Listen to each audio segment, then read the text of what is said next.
Narito na naman ang mainit na balita mula sa mundo ng politika. Sa ating pangunahing balita ngayong araw, Senator Chis Escudero nagsalita na kaugnay sa mga kinakaharap na isyong bumabalot sa pamahalaan. Ayon sa kanya, hindi na dapat palampasin ang tinatawag niyang kabalbalan na umano'y pinangungunahan ni na President Coting ng Norte Jr. at First Lady Liza Tanas Maggs. Sa kanyang panayam, tahasang sinabi ni Senator Escudero na tila nawawala na ang direksyon ng pamahalaan. Binanggit niyang maraming programa ang hindi na itutupad ng maayos habang ang mga opisyal ay abala sa personal na interes kaysa sa kapakanan ng mamamayan. Hindi rin niya pinalampas ang umano'y pagsasangkot ng ilang opisyal sa mga desisyong hindi dumaraan sa maayos na proseso. Dagdag pa ng senador, ang pananahimik ng ilan sa Senado at Kongreso ay nakadagdag lamang sa problema. Hinimok niya ang kanyang mga kapwa mambabatas na magsalita at kumilos para sa katotohanan at pananagutan. Hindi pwedeng tikom ang bibig habang nalulunod ang bansa sa katiwalian. Samantala, wala pang pahayag mula sa Malacanang ukol sa mga banat na Senator Escudero. Subalit ayon sa ilang political analyst, maaaring magdulot ito ng mas mainit na diskusyon sa loob ng gobyerno sa mga susunod na araw. Manatiling nakatutok sa aming mga balita para sa mga susunod na updates. At yan nga ang mga balita ng ating pagkakatutukan, at kung bago ka pa lamang sa aking channel ay huwag kakalimutang mag-like, share and subscribe para updated ka sa aming mga bagong balita dito sa Tatak Pinas.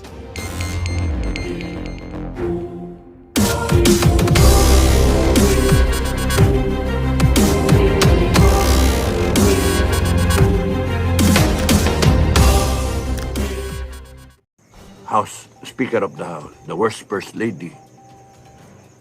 Etong mga Supreme Court, kala namin kakampi kayo eh. Anong ginawa nyo? Inupuan nyo. Hanggang ngayon yung budget 2025, kalahating taon na. June na. Bukas. June. Panahon na naman ng bagyo.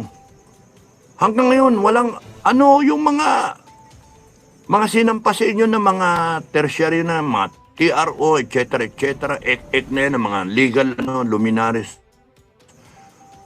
Ano yung 2025 taon na?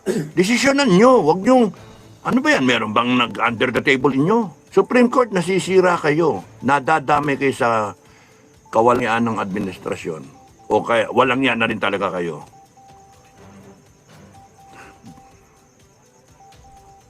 The worst Congress. The worst talaga. Grijaldo nakakulong pa ngayon, ilang buwan na? 6 na buwan.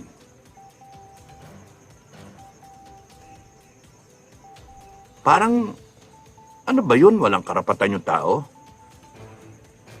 Mga walang ya kayo, Kongreso? Walang ya kayo. Comelec will go down as the worst. Comelec in our history. The worst managed. The worst. Si Garcia. Akala natin si Bautista na bilyon yung tumakbo na hanggang ngayon wala pa, hindi nahuhuli. Samantalang si Tebes ayan, uwi na. Ano nangyari kay Bautista? Si Andy. Si Andoy. Ano nangyari? Wala. Hindi na. 1.6 billion. Ngayon, ano ka? Tapos ang dayaan, 16.8 million na Pilipino ang hindi nabilang yung boto. Totoo ba yun? Nakakainis, no? AFP, PNP, hindi rin magpapauli. The worst. The worst Chief of Staff, General Browner. I'm sorry, General Browner. Sorry, my man. Pero ganun ang dating eh. You are the worst Chief of Staff. Kahit anong sabihin ninyo, kahit anong usapang lasing, usapang matino, usapang barbero lang, you, the worst Chief of Staff ka eh. Yun yung dating eh. Kasi you allowed all of this to happen in your time. Ganon din sa Chief PNP, Marbil. The worst PNP, Chief. Pero may candidate na mas worse. General Torre. General Torre.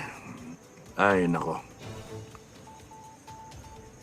There's a chance for you, General Torre, no? To correct everything, rectify everything. Since na you'll be the Chief PNP. The challenge for you, General Torre, is to rectify yung image ng PNP.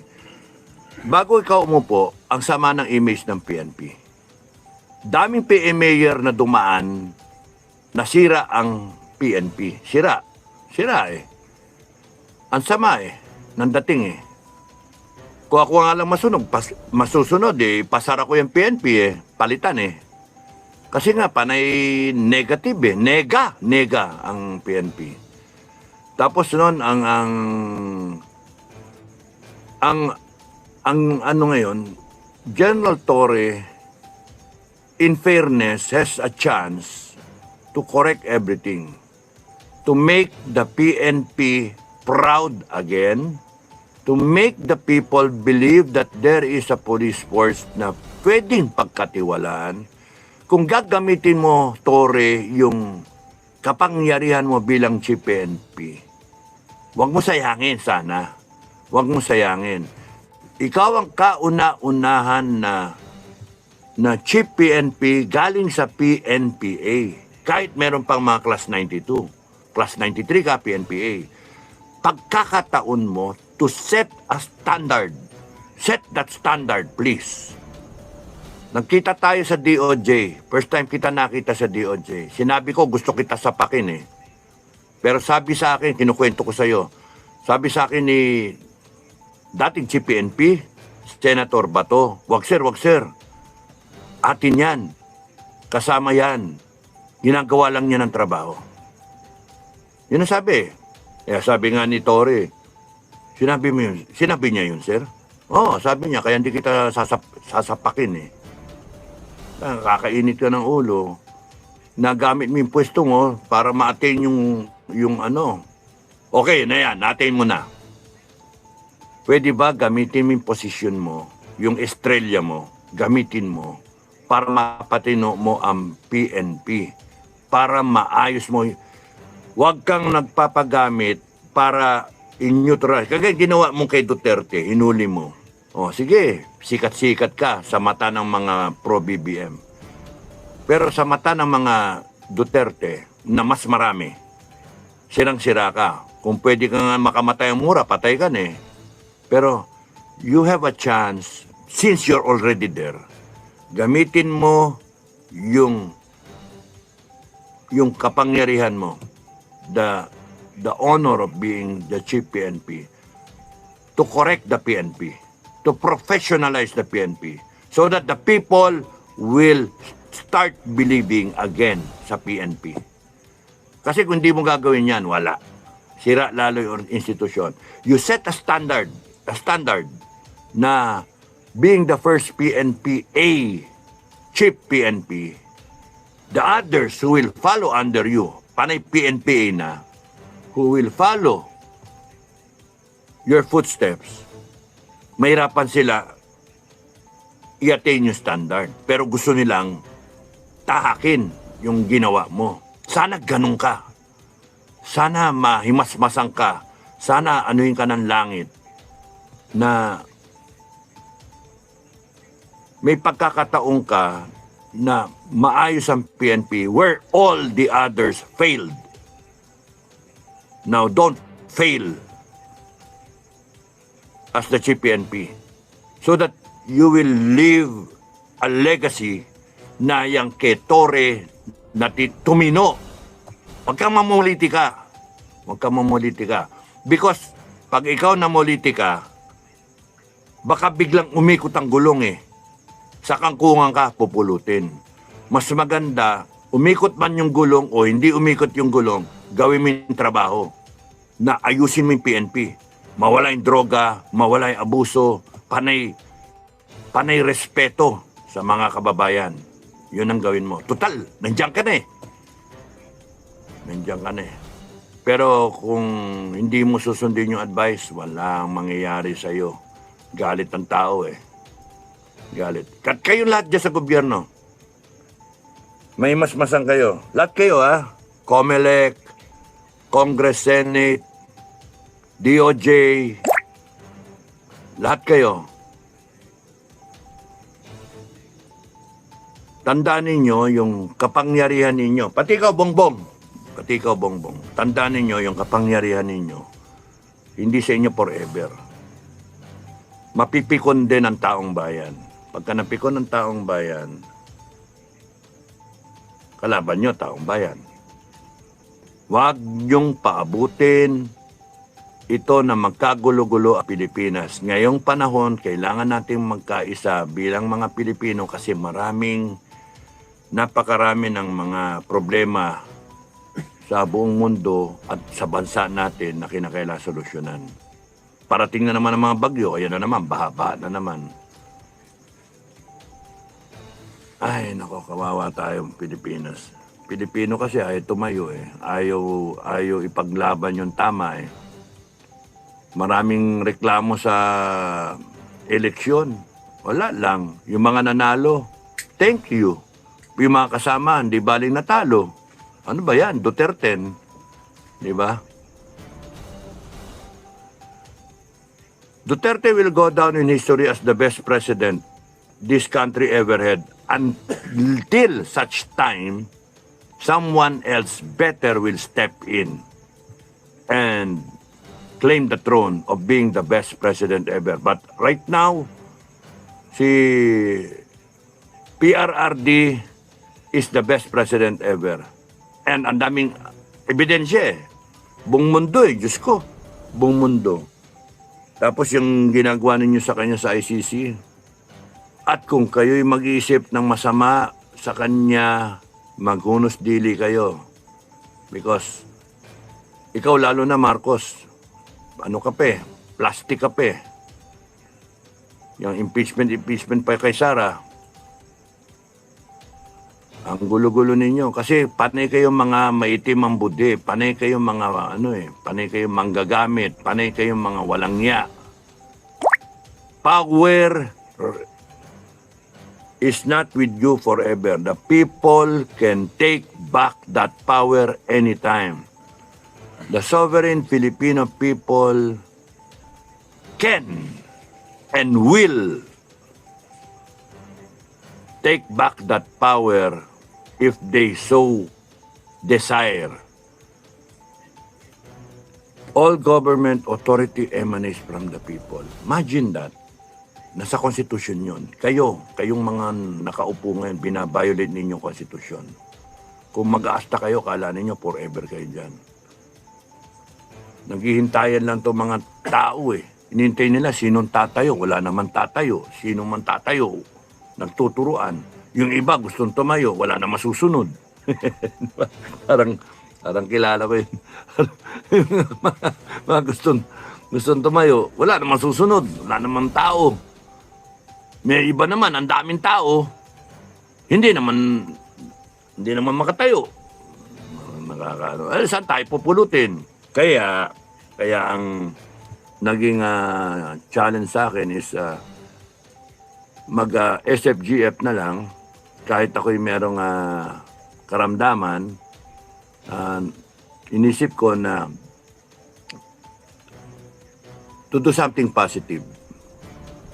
Something worthwhile, worth the time, worth the effort, na mas may makikita ka na vision, may tatahaking ka na landas na in the end, nakatulong ka sa mga miyembro mo, nakatulong ka sa pamilya nila, at nakatulong ka sa mga Pilipinong naghihirap, komunidad, and nakakatulong ka sa bansa. That is what yung pinagkakaabalahan ko ngayon eh, yung SFGF, no? Yung tinatayo naming kooperatiba. And maraming salamat sa mga nagsusuporta. Sa mga nagsusuporta at naniniwala sa akin dyan sa SFGF, maraming salamat. Nakikita na namin na abante talaga eh, abante. Now, balik ako doon sa you will go down in history, kayong lahat, as the worst ever administration. Gusto niyo ba yon? Kahit anong gawin niyo, 3 taon na lang. Gusto niyo ba na the worst of the worst kayo? Huwag sanang ganun yung asal ninyo eh. And Sara Duterte might go down in history, as the replacement of Duterte sa trono, sa tatay niya, as the best president ever. Di natin alam, matakot kayo pagka ang Inday Sara, one day gumising, mainit ang ulo, tumayo bigla. Doon kayo matakot. Kasi yun lang hinihintay ng tao eh. Yung hudyat ng Inday Sara. Yun ang hinihintay ng tao. Ako, yun ang hinihintay ko eh. Kasi no amount ang AFP, PNP, no amount kayong lahat, mga no amount kayo pagka ang Inday Sara napikon ninyo, nagalit, at tapusin natin to. Tapusin natin ang laban na to pagka nagsalita yan ng ganyan. Nako, good luck sa inyo. Kahit ako nasa ospital, babangon ako at tatayo ako with the other Filipino people na gustong baguhin to. Ang advice ko lang kay Inday, Madam President, ay i-reboot mo. Kung sakasakali magkaroon ka ng pagkakataon to be there, either now, anytime now, or by 2028, if you're still up and running, if you're still capable of running, kung hindi ka inimpeach, kung hindi ka dinedo, knock on wood, hindi ka dinedo, o kung ano-ano man yung binabalak nitong mga nasa pwesto, if you have the opportunity, please reboot the entire system. Reboot ang solusyon dyan. Hindi pwede yung upo ka, tapos nun, ganun din eh. Maraming sip-sip na politiko, etc. Reboot mo lahat. COMELEC. 40 years na tayo nag-eleksyon, no? Ilang eleksyon na yon? Parang 11 ba? 40 divided by 3, 1, 3, 10, divided by 3, 13. 13 elections to 14 elections na tayo since EDSA 1. And look, hanggang ngayon, dayaan. Ano ba yan? And tayong mga Pilipino, di na pa tayo natuto. Laging ganon. Kaya, Inday Sara, go back to manual counting. Tigpusin mo yung COMELEC. Tigpusin mo. Isara mo. I-reboot mo. Yung Congress, isara mo. I-reboot mo. 300 congressmen. 18 lang. 1 per region. Represented na yun. Huwag tayo magbayad ng ganong karaming tao para lang sa death penalty nga, hindi mapase. Tarantado mga yan eh. Sorry. Tarantado mga yan. Hindi mapasa death penalty. Mandatory service. ROTC. Ano ba yan? Hindi. Kalokohan talaga to. Yung full coverage sana ng PhilHealth eh. O yung budget ng Malasakit Center. Ang daming kapalpakan ng Congress and then kung ano-anong politika ang... And we're paying them. We're paying. These stupid son of a bitches, we're paying them. Question mark. Sa tingin nyo ba, mga kababayan, sa bagong breed ngayon, sa bagong halal na congressmen at senado, sa tingin nyo ba matitigil yung Resolution 10? Sa tingin nyo ba mawawala yung Resolution 10? Na isa sa mga kinu-question natin noong pa, na 20 ano pa yan, 2012 pa yan, ano na ngayon? 2025. Ilang pirma ang dumaan na walang resibo ng hinayupak na Senate at saka ng Congress. Sara na lang natin dapat lahat yan eh. Sara na lang eh. Para ma-reboot ba? Yun yung sa akin. Yun yung opinion ko na hindi nyo naman tinatanong eh. Para sa akin, i-reboot mo lahat yan para maayos natin. Because if you, Madam President, if you will not reboot it, you will be back to the same vicious cycle. Spiraling down. And I hope that since your father will go down in history as the best president ever, until someone does better, I hope it's you, Inday. Sana ikaw yun. Reboot mo lahat. Kaya mo yun eh. I have faith in you. I believe in you. Inalam mo ko. I have faith in you. Sana nga, i-reboot mo lahat para matauhan. Kung kinakailangan, ano yung PNP,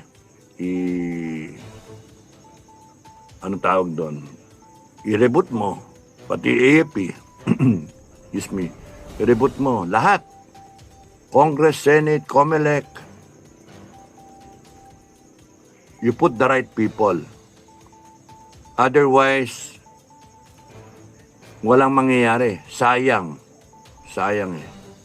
Kayong mga naghahangad na tanggalin ang Inday Sara at gawan ng masama, mga PI kayo, isipin ninyo na mas maraming Pilipino, and this is still a democracy, mas maraming Pilipino ang naniniwala sa Inday Sara.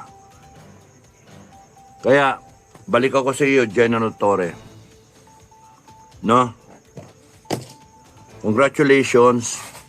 Pero the challenge for you is to make sure that you leave a legacy na being the first PNPA, chief PNP, you leave a mark, you leave a standard na dapat ganito ang gagawin ng lahat ng PNPA. Hindi yung parang kriminal, hindi yung abuso, hindi yung kaaway ang mga tao, hindi yung mayabang, hindi yung nagbabiolate ng konstitusyon. You have a chance to rectify everything as the chief PNP. And you better do it. Because it is the Filipino people who gave you that power, not Marcos. Kami rin nagbigay ng power kay Marcos para piliin ka. Pinili ka. So, anong gagawin namin? Nanonood lang kami. The moment you do something bad against the Filipino people, the moment na inabuse mo yung authority given you, we will rise up. Promise, we will rise up. Isipin nyo huwag nyo kaming tatakutin. Isipin ninyo yung power ninyo galing sa taong bayan. Kaya, ituwid ninyo. Ituwid mo, Torre, General Torre, ituwid mo. Na kalimutan yung politika, trabaho, PNP, ayusin. Kasi ang laki ng kleng-kleng bang-bang eh. Isipin mo yung mga mabababa sa PNP, galit sa'yo, galit sa administrasyon. Isipin mo na anytime pwedeng pumutok ito, wag kayong manakot. Huwag kayong manakot. Huwag kayong mambastos ng tao. Huwag kayong mag-persecute dahil sa inuutusan lang kayo. Learn to say no. Anyway, kahit palitan ka, chief PNP ka na eh. Nakuha mo. Yung advice ko sa'yo na kalma ka lang. Nasa iyo yun kung magtutuloy-tuloy yung bansa natin na magulo. Or you are part of the change that will happen.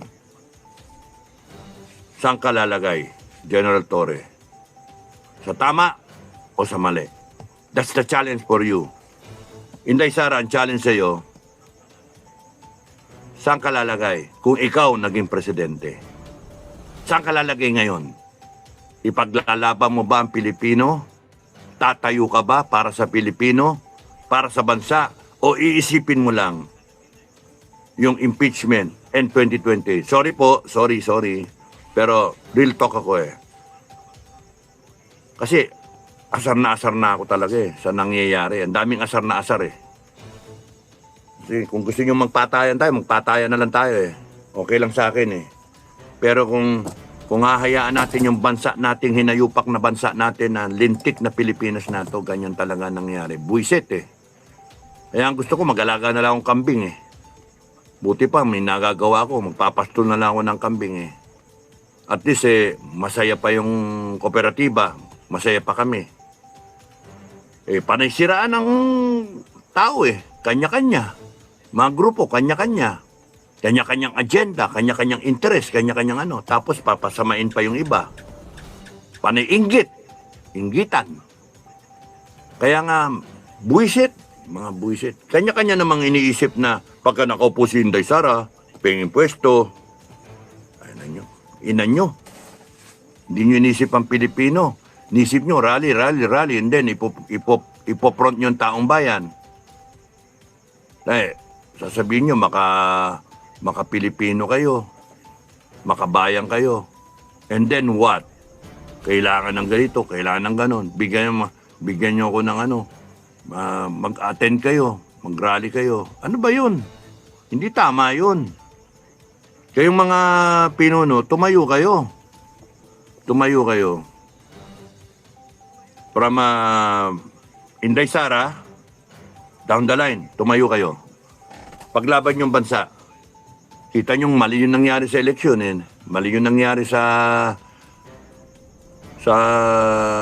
resulta ng eleksyon, tapos nun wala lang, parang wala lang. Parang one of those days na, ay nadaya ako. Tarantado talaga itong Pilipinas na to. Because we allow these clowns to rule over us. We allow them to trample on our rights as the sovereign Filipino people. We allow them to do these things na magdroga, magnakaw, mang-abuso ng power. And it has to end one day. It has to end. Dapat tumigil yan Dapat mainis din tayo. Dapat ilagay natin ang Pilipinas sa tama. Kasi kung hindi kayo tatayo bilang totoong Pilipino, bilang sovereign Filipino people, itong mga abuso na to will continue to abuse us and they will get what they want. Kaya ang advice ko sa inyong lahat, mga kababayan, sa inyong mga nasa gobyerno, kayong mga retired na mga nakaupo na lang, nag-enjoy ng pensyon, the country, whatever will happen to this country, all depends on all of you. Kayong mga nagnanakaw, kayong mga nakapwesto, mga ina nyo, dahil sa inyo, babagsak ang bansa natin. Kayong mga Pilipino na walang pakialam, dahil sa inyo, babagsak ang bansa natin. Kayong mga may ambisyon, kayong mga merong interest, may agenda, babagsak ang bansa natin dahil sa inyo. The country is making history. It will go down in history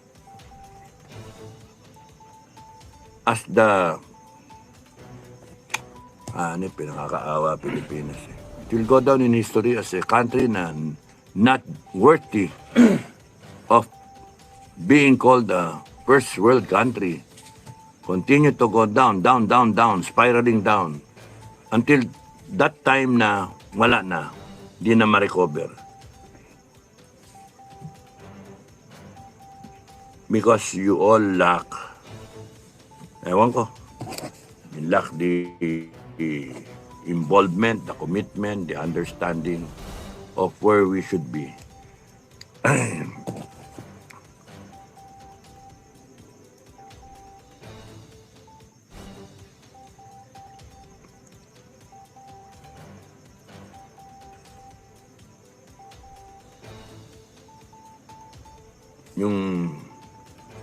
Yung involvement ng SFGF, yung our history is still being written.